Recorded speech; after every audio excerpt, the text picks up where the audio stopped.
discuss the economic and political situation, well, I am tasked to give a special feature on Yolanda, or the disaster that just happened.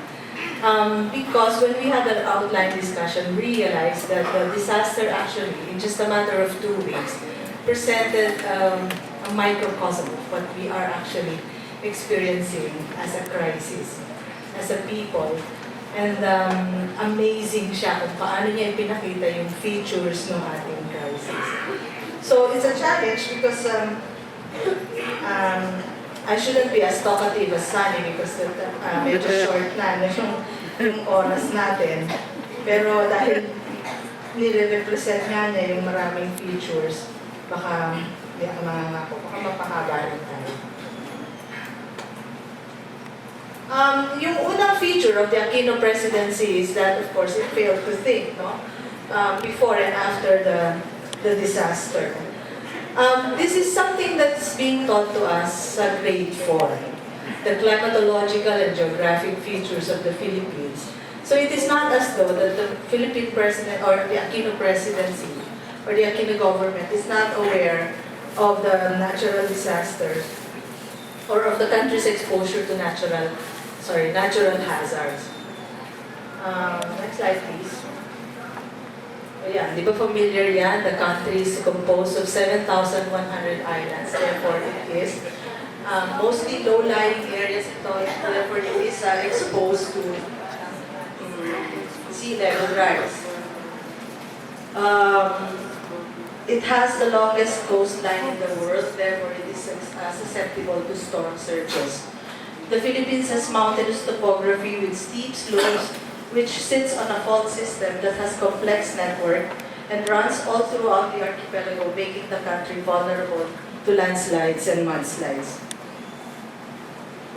The country is greatly influenced by monsoons, which bring significant rainfall in the case of Habagat, and cooler and drier weather like what we're having right now in the case of Haiyan.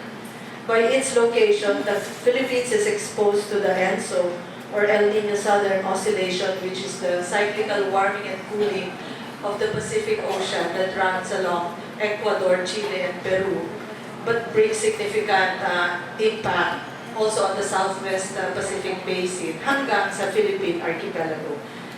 This is the El Niño, which is the dry phenomenon, and of course La Niña, which is the flood phenomenon. No? Matindi rin pag nagsabay ang El Niño at saka ang habagat, like what we're experiencing right now. Like what the Philippines is exposed to. Around 19 typhoons enter the Philippine area of responsibility, 6 of which make landfall. This map, or all these challenges that I mentioned, these are permanent features of the Philippines and of its geographic region. So hindi siya bago. And also the government is not unaware that these climate challenges can also be significantly altered by the anthropogenic climate change. Now this map shows how vulnerable or how sensitive the Philippines is among its Southeast Asian neighbors to multi-hazard. Nandiyan na yung drought, flood, climate change, fires, including fires, and even earthquakes. So the redder you are, the more vulnerable you are. So lumalabas dito dahil pulang-pula tayo yung pinaka-hazardous doon sa Southeast Asia. Okay about the map. So hindi bago. And one of the climate surprises that climate change brings, or climate change changes in the climatological features, ay yung phenomenon ng super-typhoons. So, ang definition ng US Joint Typhoon Warning Center, super-typhoon ka kapag yung 1-minute surface wind mo ay equivalent sa 130 knots. So, sa kilometers per hour yan ay 240 kilometers per hour.